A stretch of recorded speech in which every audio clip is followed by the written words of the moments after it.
Schools shut down across Augusta County, Virginia today. Some 10,000 students told to stay home out of an abundance of caution. The reason on the district's website, voluminous phone calls and electronic mail, objecting to the world geography curriculum. Outrage spreading after students were asked to copy an Arabic phrase which translates to, "There is no God but Allah and Muhammad is his messenger." Why couldn't we just learn to write hello, goodbye, normal words? The stated goal was to gain an appreciation for the beauty of the calligraphy. Allahu Akbar. Some angry parents saw it as preaching Islam to their children. I will not have my children set under a woman who indoctrinates them with the Islam religion when I am a Christian, and I want to stand behind Christ. The school district says the course has been taught for years, and in a statement insisted the phrase, quote, was not translated for students, nor were students asked to translate it, recite it, or otherwise adopt or pronounce it as a personal belief. But many weren't buying that. In fact, Sheriff Randy Fisher told Out Front that the district has been inundated with emails telling us they were, quote, very hateful, very threatening, and profane, including pictures of beheadings.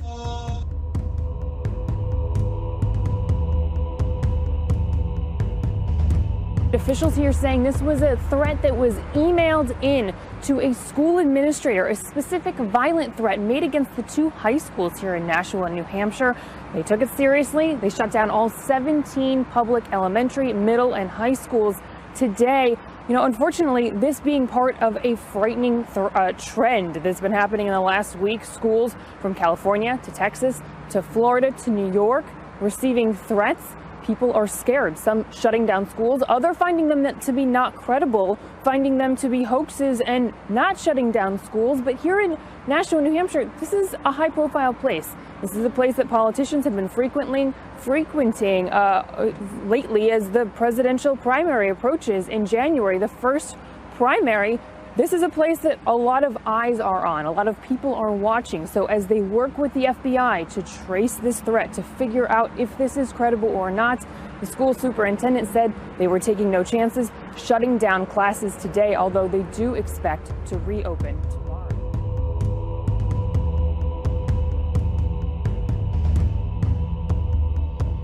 An Air Force passenger plane was forced to make an emergency landing at the airport of Kenya's port city of Mombasa on Sunday. It happened after a passenger noticed a suspicious device in the lavatory. The Boeing 777, carrying 459 passengers and 14 crew members, was flying from the island of Mauritius to Paris. All people on board were safely evacuated. Bomb experts found that a suspicious object was made out of cardboard and paper and contained a timer. Officials say the device must have been planted during the flight. This morning, investigators want to know not just who built this, but why. A sinister-looking construction with a timer on top. According to Kenyan media, it's the fake bomb found aboard that Air France flight Sunday, which was en route overnight to Paris from Mauritius, a Boeing 777 carrying 473 passengers and crew. One passenger discovered the suspicious object in a restroom cupboard, and the plane diverted for Mombasa. On the ground, emergency slides were deployed. Everyone evacuated and whisked away. But investigators quickly determined it was all a hoax. The thing was just cardboard, paper, and a clock, said Air France's president. The real concern here is, was this a joke? Was this a practical joke? Or was somebody actually testing the system, seeing if they could get elements of a bomb through the security system at Mauritius and into an airplane to be assembled airborne? Many of the nation's theme parks are stepping up security this morning ahead of the holidays. Visitors to Disney, SeaWorld, and Universal Studios theme parks will see stricter security measures. Good morning, Christine. Well, yesterday, Disney World installed metal detectors under white tents, and some visitors will get secondary screenings. And to eliminate any confusion between a real gun and a toy gun, as of yesterday, Disney World will no longer be selling toy guns or even water pistols, and they will not be allowing them into the park. The happiest place on earth is trying to stay that way. Disney is installing metal detectors to beef up security at its Florida and California theme parks. Definitely speaks to the times. But it doesn't bother me. It doesn't bother me that we have to wait a little bit longer to get in somewhere because I feel safer. Disney officials said they've already added visible and non-visible security measures, including more law enforcement officers and specially trained dogs. Guests 14 years and older will no longer be allowed to wear costumes, and toy guns, including water pistols, have also been banned and removed from Disney store shelves. In a statement, Disney said, "We continually review our comprehensive approach to security and are implementing additional security measures as appropriate." Other major properties, including Universal theme parks and SeaWorld, have begun taking similar precautions. Venues are continuously enhancing their emergency plans. Mark Herrera is a venue safety and security educator. When you have situations such as the most recent terrorist attacks, they revisit their emergency plans and they basically fine-tune them. A woman is in custody this morning after police say she appeared to deliberately ram her car into a crowd on the Las Vegas Strip. One person died and nearly 40 others are hurt. Police say the woman had a 3-year-old inside her car. It happened near the Paris Hotel and Casino. John Blackstone is in Las Vegas with reaction. In a moment of horror, the driver of this car barreled through a busy Las Vegas sidewalk. Witnesses say she had a toddler with her. People are like bouncing off the front of the car, and you can hear it. The windshield was smashed at this point. She rode the sidewalk. People were punching the window trying to get apparently the child out of the back seat. And she accelerated again and just kept mowing everyone down. Emergency responders were forced to set up a triage center to attend to nearly 40 victims. The normally bustling Vegas Strip was partially shut down. One person is dead, and at least 6 more are in stable condition. She went up off the street onto the sidewalk 2 or possibly 3 times. And based on the evidence and information from our fatal investigators, at this point we are treating this as an intentional act. Police say the violent rampage started near the Planet Hollywood Resort. The suspect drove on and off the sidewalk, reaching the Paris Hotel and Casino. It literally looked like she wasn't even trying to stop the car. She was just sitting there like just looking straight forward, not even moving. Police say the suspect attempted to drive away, but was tracked down in a parking lot. Yes, she did drive off. We were able to get her detained, and she's being interviewed as well as being tested for impairment.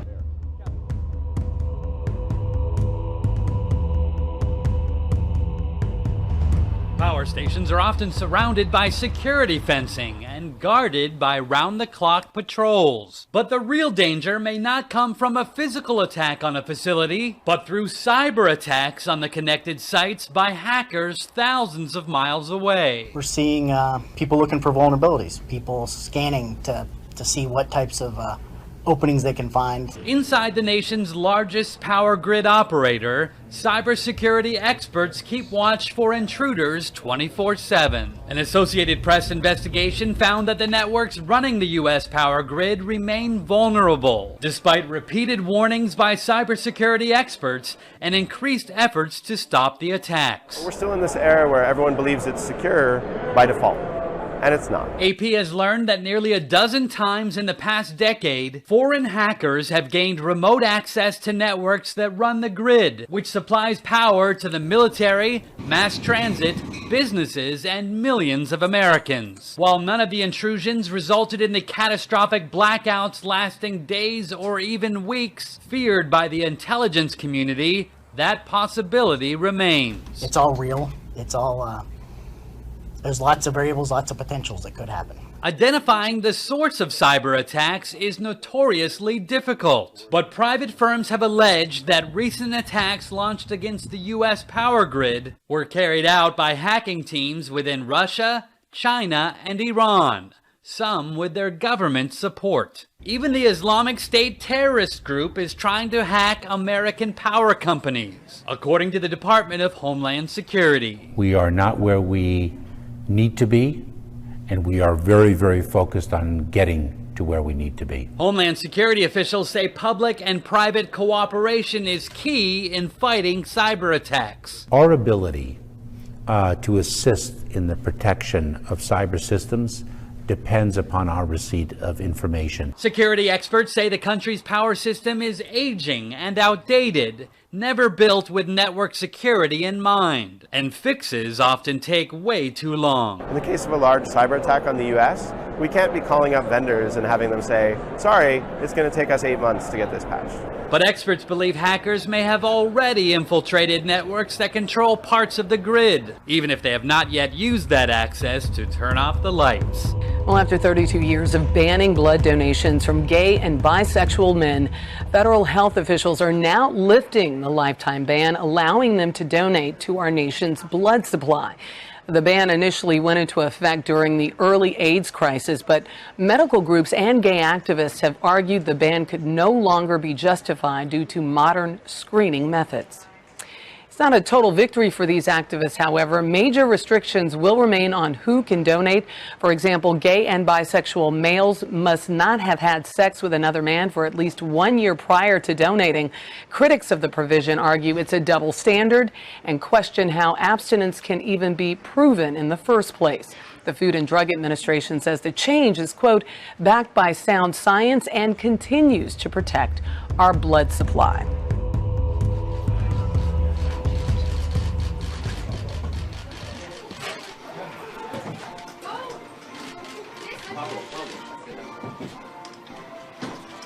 Uh-oh, R2 is a little stuck. No substitute for good thing. He's stuck. What's that? He's, I know. But I've got nothing to fight for. From the world of Jakku to the land of Berlin, Star Wars pandemonium is taking over.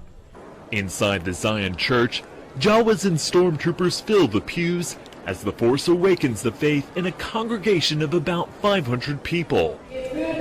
During this themed service, two vicars used lightsabers to draw parallels between the Bible and the famous film franchise. Lucas Ludwig is one of the vicars. Zum Beispiel, es gibt ja auch andere Erscheinungen in der Popkultur. There are lots of examples of pop culture with biblical themes. People know Star Wars, but unfortunately they do not know the Bible so well anymore. But if you combine the Bible with Star Wars, then you get people coming to church again. Die Leute scheinbar doch noch manchmal in die Kirche. Those at the Berlin church service say they could feel the Force.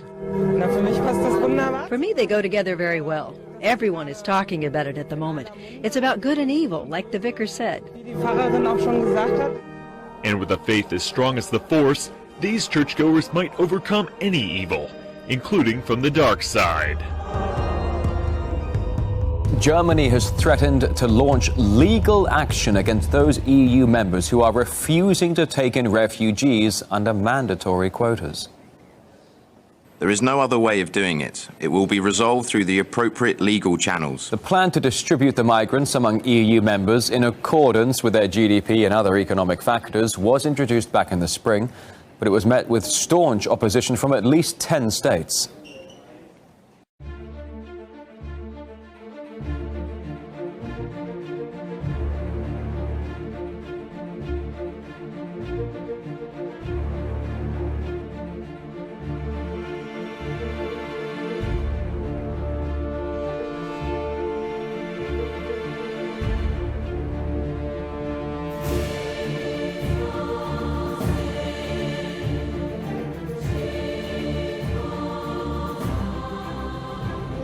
Another ferry filled with refugees and migrants arrives in Greece, this one carrying more than 1,600 passengers. At this rate, the International Organization for Migration says the number of arrivals in Europe this year will probably reach 1 million in the coming days. And spokesman Joel Millman says there's no sign of a slowdown. Obviously, this is quite alarming, and we're not looking forward to a winter like last year. But from what we can see, the flows remain robust and dangerous. There are now more than 20 million refugees in the world, and Europe is facing its worst refugee crisis since World War II. Almost 1 million refugees have flooded into Europe this year, 5 times the number last year. Nearly half of them are from Syria. This year, 706 people died at sea on the treacherous journey to Europe. Meanwhile, Greeks and migrants took to the streets of Athens on Friday, calling on European leaders to stop erecting fences and to open borders for refugees and migrants. Some 1,000 people joined the rally, which was organized by human rights activists, migrants associations, and leftist groups to mark the day. We want the borders to open. We want the legalization of the migrants so that they can have rights. We want the EU to stop military operations that force people to flee their countries and drown in the seas. All of these are murders and they must be stopped. We are demonstrating today on December the 18th, which is International Migrants' Day, demanding borders to be opened, to bring down the fence in Evros, and to change the policy of closed borders. The United Nations Security Council has unanimously adopted a resolution which endorses an international bid to end the crisis in war-ravaged Syria. I will put this draft resolution to a vote now. Will those in favor of the draft resolution contained in document S/2015/996 please raise their hand?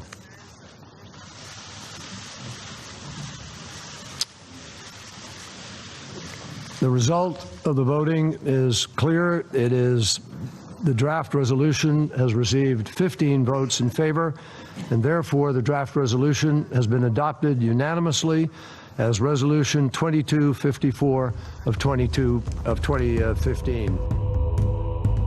President Vladimir Putin says Russia is ready to deploy more state-of-the-art military means in Syria if necessary in order to combat terrorist groups.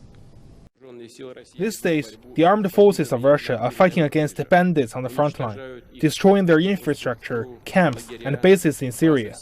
I would like to point out that these are far from all our capabilities. We are not using everything we have. We are in possession of additional means. If needed, we will use them. Speaking in Moscow at an event honoring the Federal Security Service, Putin also praised the collaboration of the country's military and intelligence services in fighting terrorists. According to Russian Air Force Authority, Russian warplanes have so far conducted 145 attacks and launched 20 cruise missiles targeting extremist groups in Syria. Well, Russia's Sputnik News quoted U.S. media as saying the airstrikes have made a prominent effect as slashing the extreme's oil-related income by half. Following the downing of that Su-24, Russia stepped up security over Syria, and Moscow's displayed some of its most advanced hardware it's brought in too. One of them, let's take a close look ourselves, is the S-400 surface-to-air missile system. It can hit low-flying targets, which are harder to intercept, at a range of 400 kilometers, which means basically it covers most of Syria's airspace. That was deployed in Latakia at the end of November. The maximum target speed of that missile is 4.8 kilometers a second. Also, too, for the first time, journalists were allowed on the cruiser Moskva. The destroyer is providing support from the Mediterranean for the Russian Air Force in its bombing mission in Syria. Iran will soon export 9 tons of enriched uranium to Russia. Head of the Atomic Energy Organization of Iran, Ali Akbar Salehi, says the 4% enriched uranium will be sold in the coming days. The export under the nuclear agreement with the P5+1 will mean that Iran is among a few countries in the world that sell uranium enrichment services. Salehi added that Iran has so far imported 137 tons of yellow cake from Russia. Iran and the 5 permanent members of the UN Security Council, plus Germany, are implementing their July nuclear deal. It will limit Iranian nuclear program in exchange for the removal of all atomic-related sanctions. Earlier, India's Defense Acquisition Council had approved a deal to buy 5 units of Russian S-400. The deal, also including 6,000 missiles, is worth $6 billion. Now, the S-400 is an anti-aircraft weapon system. It has been in service with the Russian armed forces since 2007. Russian media says the deal marks the failure of U.S., which tried to reduce India's reliance on Russian military technology. The U.S. has considered selling India its electromagnetic aircraft launch technology. China and Russia are taking another step to enhance their cooperation. During a meeting on Thursday, Premier Li Keqiang of China and his Russian counterpart Dmitry Medvedev said both economies face downward pressure and closer cooperation will help the two countries weather through the difficulties. The Chinese premier has proposed making industrial capacity and equipment manufacturing new areas of cooperation with a focus on areas such as energy, finance, aviation, agriculture, and high technology. Li also said China's development strategies and Belt and Road Initiative can be aligned with Russia's development strategies. During Medvedev's visit, the two countries have inked over 30 cooperation documents. Among them is an MOC between China's energy giant Sinopec and Russia's Rosneft on oil and gas projects in eastern Siberia. China Development Bank also agreed to a 10 billion yuan, or about $1.56 billion loan to Russia's state corporation, Vneshkodembank. Also on Thursday, the two premiers attended the closing ceremony of the China-Russia Youth Year and the opening ceremony of the China-Russia Media Exchange Year in Beijing. 2 U.S. bombers flew into the airspace near an island in reef of China's Nanshai Islands on December the 10th. The Pentagon said the flight might have strayed off course due to weather. An investigation had been launched. China is accusing the U.S. of a serious military provocation. The Defense Ministry says the U.S. is deliberately raising tensions, adding China firmly opposes actions violating international law and undermining its sovereignty and security interests under the pretext of navigation and overflight freedom. It demanded Washington immediately takes measures to prevent such incidents from happening again and to protect Sino-U.S. relations. The ministry also repeated assertions that it would take whatever measures are necessary to protect China's sovereignty. The Foreign Ministry has issued a statement. Spokesman Hong Lei says the Chinese army closely watched the U.S. warplanes' movements and issued warnings, urging them to leave Chinese territory. China has lodged solemn protests with the U.S. side, and the U.S. has promised an investigation. China respects other countries' navigation and overflight freedom, but will not allow that be used as an excuse to undermine its sovereignty and security interests. We urge the U.S. to seriously reflect on and correct its mistake, and to prevent similar provocative actions and stop any move to damage regional peace and stability.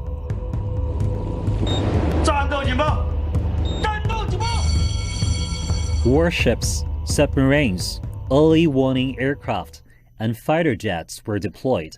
The People's Liberation Army Delhi said the exercises took place over the range of several thousand kilometers. The vessels were split into two teams, red and blue. The drills included practicing deflection of anti-ship missile attacks and scenarios that included an accidental strike on a third-party commercial ship.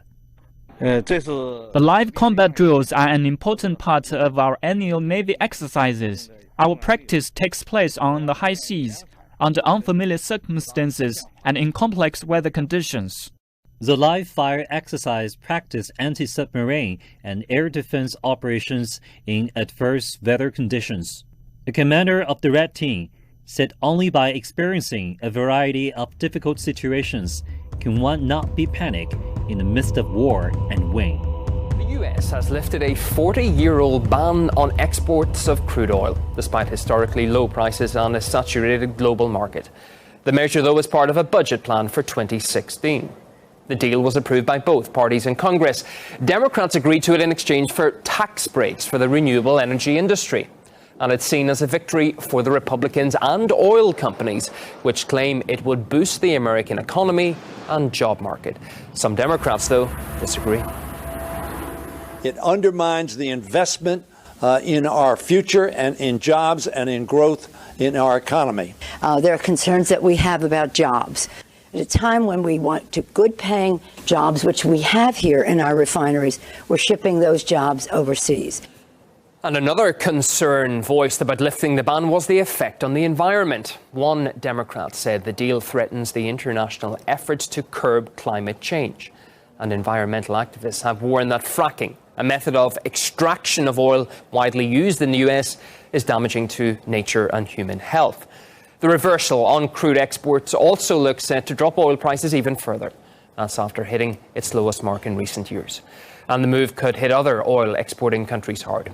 Economist and author Richard Wolff believes the decision was made for political gain, and it could backfire on the American economy. It is, of course, interesting and attractive to the decision makers in Washington that a falling price of oil creates difficulties in Venezuela. Those have already now succeeded in removing the Chavez-Maduro political leadership in parts of the Venezuelan government. It makes difficulties for Russia, Putin, and all of that. It hurts the Iranians.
On the 2003 war of Iraq, Putin said Iraq's occupation was aimed at plundering the Arab country's oil reserves. He said that Daesh has been created to exploit the instability in Iraq and pave the way for stealing the country's oil.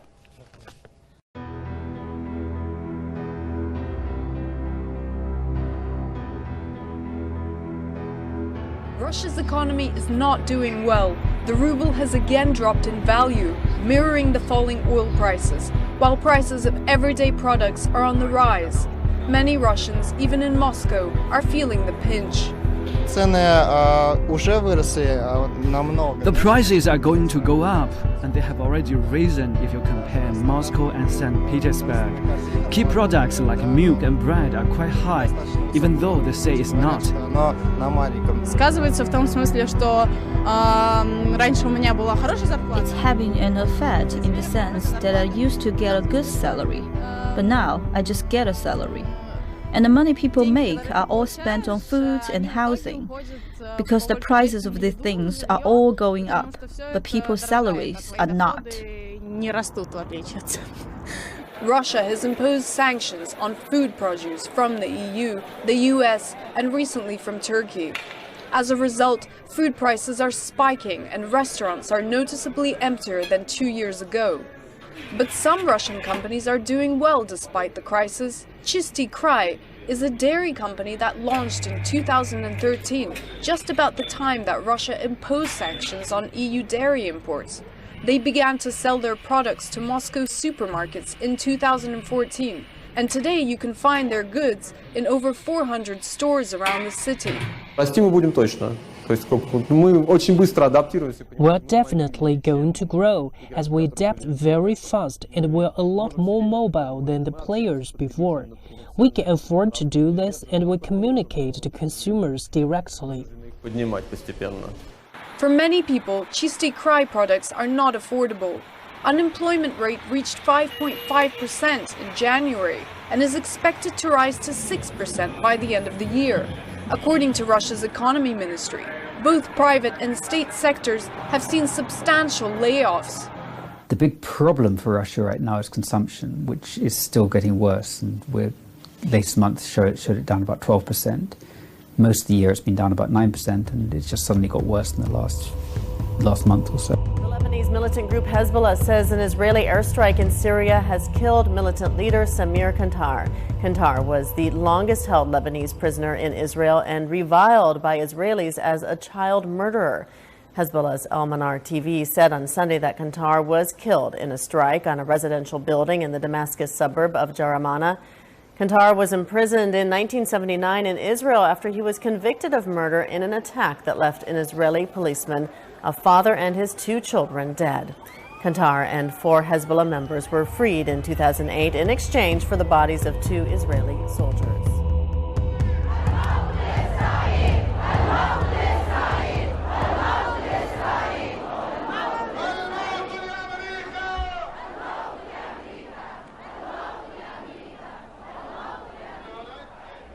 The procession was held in the city of Beirut. The Lebanese bid farewell to Samir Guntar, who was killed late on Saturday in an airstrike on his residence in the Damascus district of Jaramana.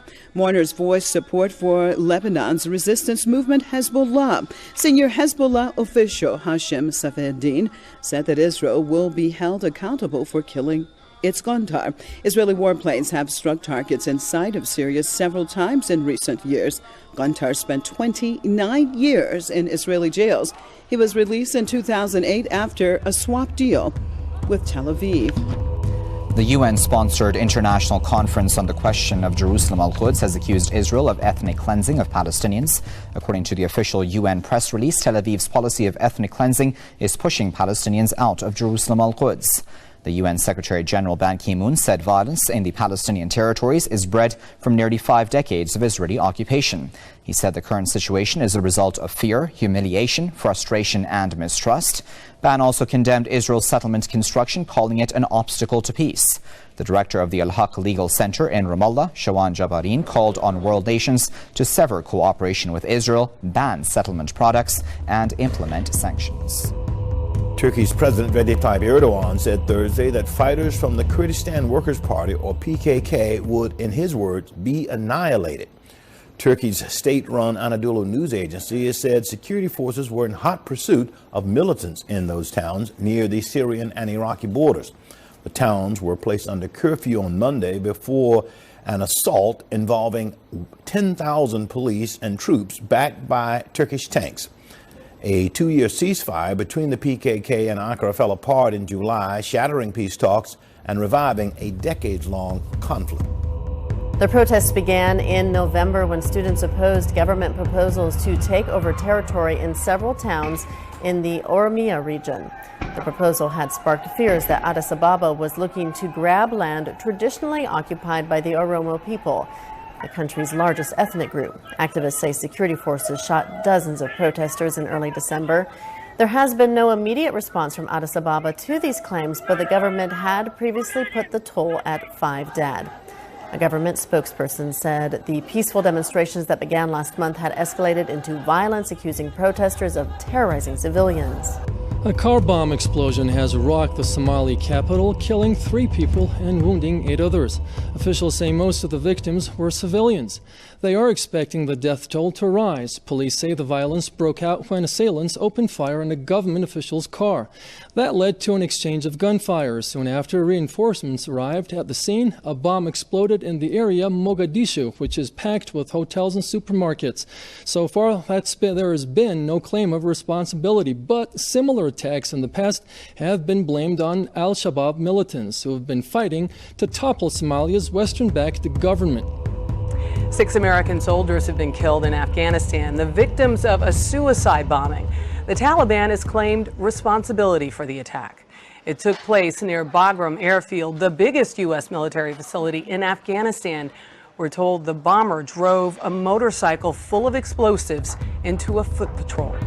A local media reported bomb-making materials and jihad manuals were seized after the arrest of 7 men in Central and West Java who were either members or supporters of the Sunni militant group Islamic State. Chemicals and weapons were found buried under a tree at one raid site in the city of Solo. Official quoted saying the raids of roundup to the man, which began on Friday, were prompted by intelligence from the U.S. and Australia. Wintry weather hit the upper Midwest and the Northeast this weekend. A cold air mass over the Great Lakes brought lake-effect snow and ice to Michigan. Intense snow showers moved across the state, causing hazardous conditions on many roads. In Kent County, Michigan, near Grand Rapids, as many as 80 vehicles were involved in pileups on Route 131 on Friday. The crashes happened during whiteout conditions. In Buffalo, New York, lake-effect snow started falling Friday. More than 1/2 foot of snow is expected by this afternoon. That's obviously not the snow. The latest that Buffalo had gone without snow since 1899. And in Oregon, one person was killed when landslides damaged a 6 homes. Pounding rain caused already saturated hillsides to give way. Search and rescue entered the second day on Monday after a massive landslide hit the Hengtaiyu Industrial Park in Shenzhen on Sunday morning. 78 excavators and 1,200 rescuers have been added to the search for the 91 people still missing, 59 males and 32 females. The excavators arrived at the site this morning. They are the first to be involved in the operation. An initial investigation shows 33 buildings have been buried or damaged, 14 factory buildings, 2 office buildings, 1 canteen, 3 dormitories, and 13 low-rise buildings. PetroChina, owner of China's major west-to-east natural gas pipeline that exploded as the landslide hit, said it has emptied the 400-meter-long ruptured pipe and is building a temporary replacement.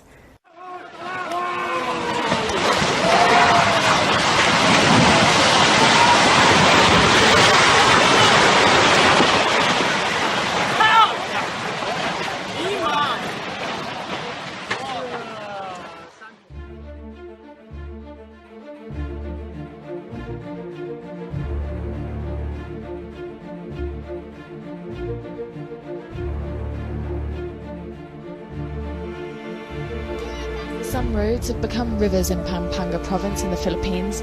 Low-lying towns and villages have been hit by floods in the wake of Typhoon Melor.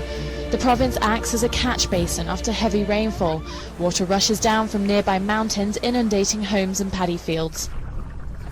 The death toll from the typhoon, which made landfall in the central Philippines earlier this week, has risen to 41.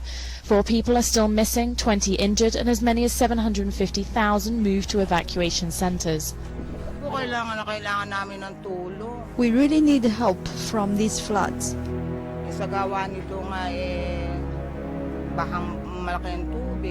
Especially because we're approaching Christmas and the New Year.